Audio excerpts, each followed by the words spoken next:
4 মাসে অন্তত 118টি শিশু ধর্ষণের ঘটনা ঘটেছে। কেবল মে মাসেই 215টি নারী নির্যাতনের শিকার হয়েছে, যার মধ্যে 56 জন প্রাণ হারিয়েছে। জুন মাসের চূড়ান্ত প্রতিবেদন এখনো আনুষ্ঠানিকভাবে প্রকাশিত না হলেও প্রথম 25 দিনেই 2.5 শতাধিক নারী ও শিশু নির্যাতনের শিকার হয়েছে। লক্ষ্মীপুরে মা ও 3 মেয়ে সহ অন্তত 18 জন নিহত হয়েছে। উদ্বেগজনক বিষয় হলো, উল্লেখিত ঘটনাগুলোর একটি বড় অংশে ক্ষমতাসীন দল বিএনপির নেতাকর্মীদের সম্পৃক্ততার অভিযোগ উঠে এসেছে। আগস্ট 2024 থেকে এ পর্যন্ত সংগৃহীত তথ্য বিশ্লেষণে দেখা যায়, বিএনপি এবং তার বিভিন্ন অঙ্গ সংগঠন যেমন ছাত্রদল, যুবদল, শ্রমিক দল, স্বেচ্ছাসেবক দলের নেতাকর্মীদের বিরুদ্ধে নারীর প্রতি সহিংসতা সংশ্লিষ্ট 108টি গুরুতর অভিযোগ উঠে এসেছে।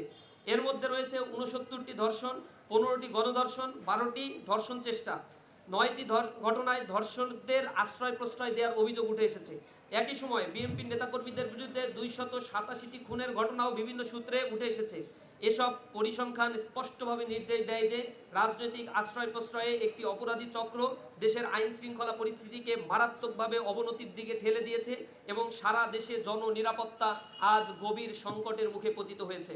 প্রিয় সাংবাদিক বন্ধুগণ, রাজনৈতিক মতবিরোধ ও ভিন্ন মত পোষণের কারণে মানুষ হত্যা ছিল ফ্যাসিবাদী হাসিনা সরকারের অন্যতম রাজনৈতিক সংস্কৃতি।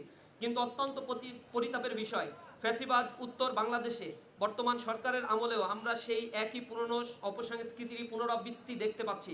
আপনারা জানেন 2025 সালের ডিসেম্বর মাসে রাজধানীর তেজগাঁও কলেজে ছাত্রাবাসে মাদক সেবন এবং আধিপত্য বিস্তারকে কেন্দ্র করে ছাত্রদলের 2 গ্রুপের মধ্যে রক্তক্ষয়ী সংঘর্ষের জেরে কলেজের মাধ্যমিক বিজ্ঞান বিভাগ, উচ্চ মাধ্যমিক বিজ্ঞান বিভাগের 12শ শ্রেণীর শিক্ষার্থী সাকিবুল হাসান রানাকে হত্যা করে ছাত্রদল। অথচ জুলাই অভ্যুত্থানের অন্যতম আকাঙ্ক্ষা ছিল সন্ত্রাস, হানাহানি, দলীয় লেজুর ভিত্তিমুক্ত শিক্ষাঙ্গন প্রতিষ্ঠা এবং জ্ঞান গবেষণা, মুক্ত বুদ্ধি চর্চা ও নৈতিক মূল্যবোধ বিকাশে সহায়ক নিরাপদ ক্যাম্পাস বিনির্মাণ করা। কিন্তু জুলাই অভ্যুত্থানের সেই আকাঙ্ক্ষাকে বিসর্জন দিয়ে অতীতে সংগঠিত সন্ত্রাসী কর্মকাণ্ডের কালো ইতিহাস থেকে ন্যূনতম শিক্ষা না নিয়ে সরকার দলীয় সংগঠন ছাত্রদল বর্তমানে শিক্ষাঙ্গনে আবারও বর্বরচিত সহিংসতার পুনরাবৃত্তি ঘটাচ্ছে।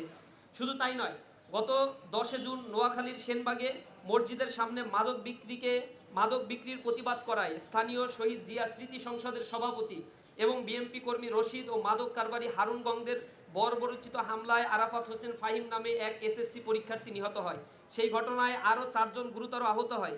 এদিকে গত 21 জুন গাইবান্ধায় সাঘাটা উপজেলার বোনারপাড়া ইউনিয়নের সভাপতি, ইসলামী ছাত্র শিবিরের সভাপতি সাইফুল্লাহ বারিকে যুবদলের সন্ত্রাসীরা প্রকাশ্য দিবালোকে নৃশংসভাবে কুপিয়ে ও গলা কেটে হত্যা করে। এই ঘটনায় এখন পর্যন্ত 4 জনকে গ্রেফতার করা হলেও মূল আসামি তিনি এখনো ধরাছোঁয়ার বাইরে অবস্থান করছে। বিগত ফ্যাসিস্ট সরকারের সময়ে সবচেয়ে বেশি ক্ষতিগ্রস্ত হয়েছিল শিক্ষা প্রতিষ্ঠানগুলো।